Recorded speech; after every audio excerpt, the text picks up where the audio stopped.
oyopelaka eza déjà 5 ans. Peut-être eza 10 ans. Okenda na bahôpitaux ya ndenge na ndenge. Okota na bandako ya ndenge na ndenge. Mais guérison eza kozwama te. Tu es découragé. Oye basute na kende wapi na luka nani. Mais na yebisa yo na butu ya lelo. Nazalaka na monganga moko. Yebe azalaka grand frère na ngai. Asa docteur ya ba docteur. Asa médecin ya ba médecin. Nakasa mutu mo aza yoka ngawa. Na bila azalaka na lengi na ngate, mais nazalaka na yaya na ngai. Comment le Seigneur des Seigneurs, Jésus-Christ de Nazareth, il est le Jéhovah Rapha, le Dieu qui guérit. Quel que soit malade, oui, ça dit 5 ans et ça dit 10 ans, mais aujourd'hui, le long sera guéri. Parce que le Seigneur est là. Alléluia. Josué chapitre 1 verset 1 à 2. Josué, toujours ça là, vraiment dans vous. Josué chapitre 1 à 2. Verset 1 à 2.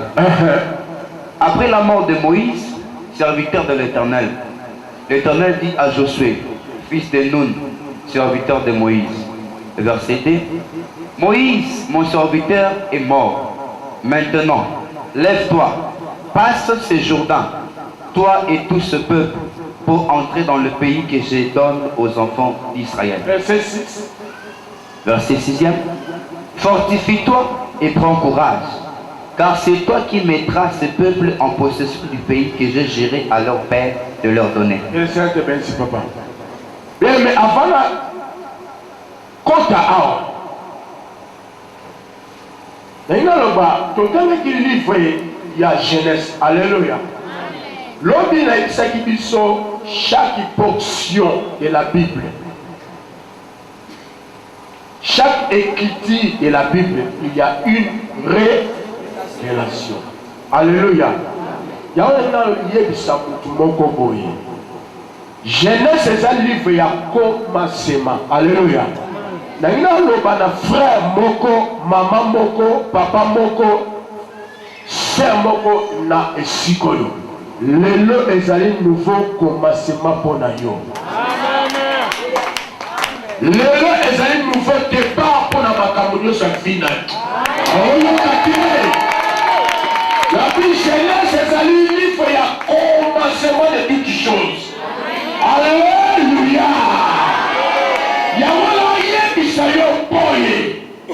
Lelo ezali nouveau départ pour la makambo nyonso ya vie na yo.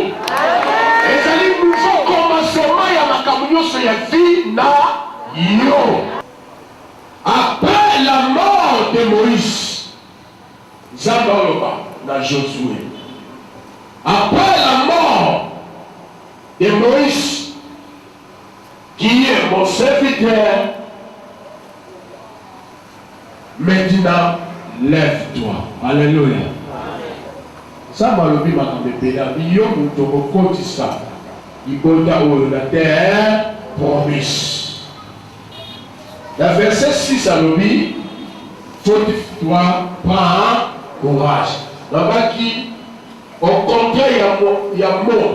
Courage, les amis. Au contraire, il y a mort. Décourage, les amis. Voilà. Donc ça va déjà Josué azalaki découragé. Mais il y a bien la voilà comme wana. Oui, livre oyo ya Josué. Na kati ya livre wana, on a moi mimi ngamoko na sala. Oh shekaba. Avant bakota kana. Alléluia. Et ça dit le phénomène beaucoup et les cas qui ont dans le livre de Josué. Ah, nous allons ça pour tout le monde. Bien aimé, il dit Jéricho a été par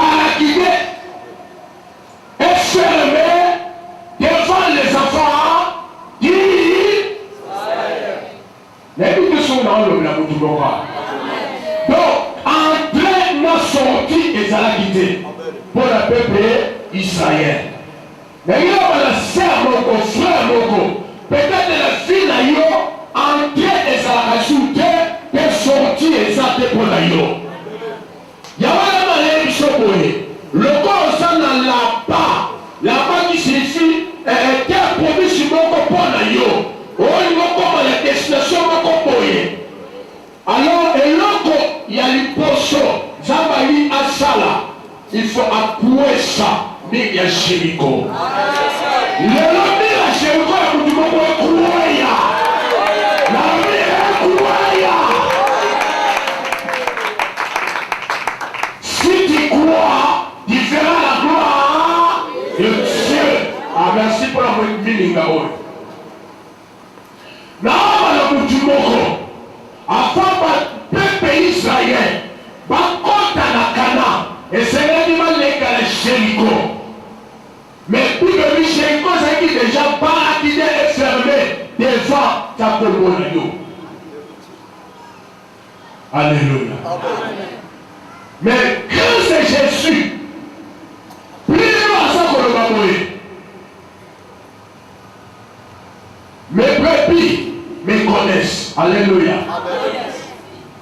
Il sortira et il rentrera, il trouvera les pâturages. Et vous allez. Il y a déjà que ça va barrage. Que le peuple là va tout pour eux, va prévenir eux, va péquer si va m'en compter dans le pima. Même et ça la car. Ah, non, mais la mouton moko dit pour yo la piloter. Est-ce que je parle à quelqu'un? Tu entreras et tu sortiras. Et ça la tata moi sur la bino. Avant d'aka soki wapi. Soki noko la bino. Azala soki wapi. Soki tata to mama. Alinga kato yo kota ndako la libala. Alinga kato bimo ke de musika. L'eau. Tu entreras et tu sortiras. Tu trouveras le pâture.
Nayamona kembola esika oyo. Lobakolo banda kosimba ngai. Lobakolo banda kofisitenga. Lobakolo fungula nga basinga. Lobakolo katanga basinga. Kata bashen.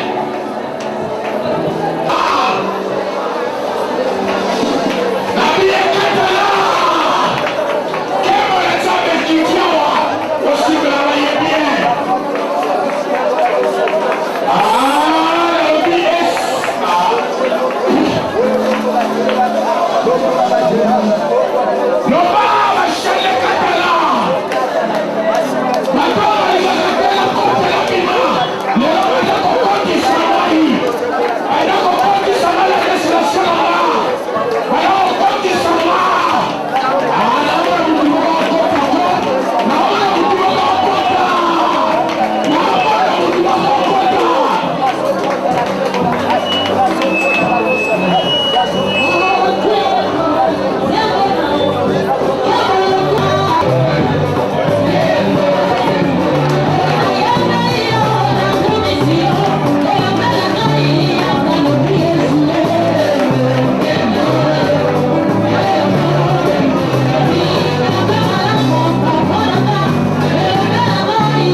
Asseyez-vous.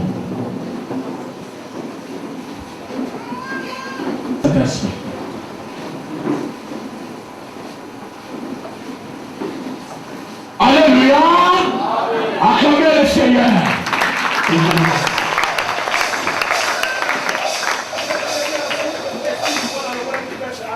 Amen.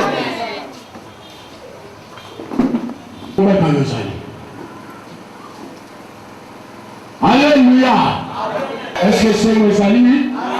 Oyininga. Oyininga. Nala yininga to mamusa. Nala yininga to mamusa. Nala lekio. Amen. Alléluia.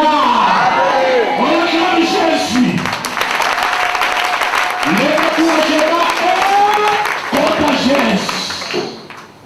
Genèse chapitre 15 verset 1 à 5. Lisons rapidement. Genèse chapitre 15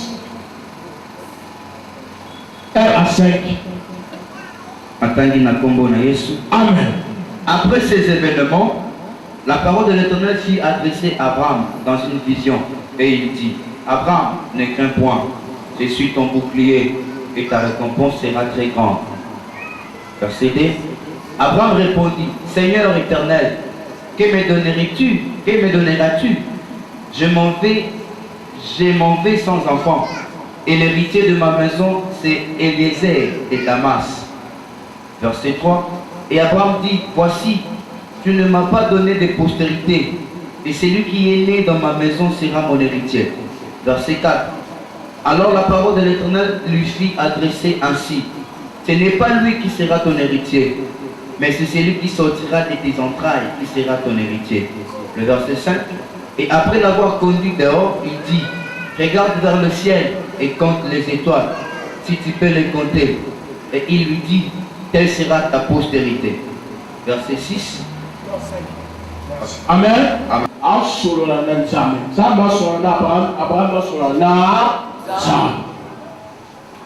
Dites Amen. Mais il y a un jour là, moi je suis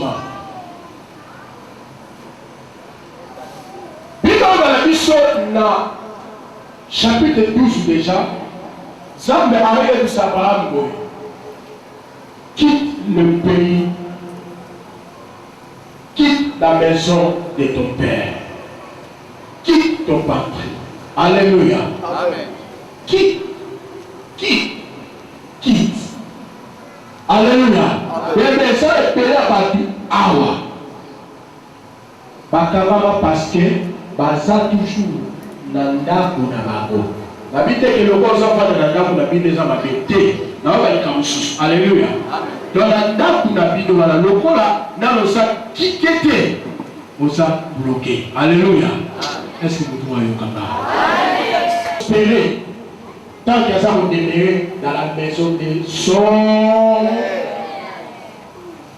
Alors que nous chicatez. Attends, ça là qui n'a pas nyama. Viens avoir les voix avec rotation sur rotation. Parce que ça là qui n'a blocage beaucoup dans le cas de ya papa. C'est sika oyo yo okokende. Alléluia. Que sauter wana. Biko le biko ye. Zamba solana Abraham. Zamba le bala. Abraham a eu sanzambo. AJPC pour sali. Alléluia. Tisikoyo nan nazi mabotate. Nan naboti te. Alors si c'est comme ça, le corps a serviteur là-bas Eliezer. Yenda kosa héritier ya biloko nanga nyoso. Alléluia. Zamba tombo ki abi non. Nga mona makambo susu yo pe mona makambo. Yo za na langage musunga pe na za na langage susu. Bien-aimé, nos pensées ne sont pas le pensée de Dieu. Nos calculs, et ça calcul à Nzambe te. Hein? Yo za calculer la âge. Il y a 45 ans, Mabota, et si la pas moi na moi si. Ouais, ça calcule na yo, na ma docteur au kilo. Alléluia. Ok, Osaka. Eh! Je connais beaucoup bien aimé, pas comme moi na yo. Mais là, on va nous dire beaucoup pour. Ramachena.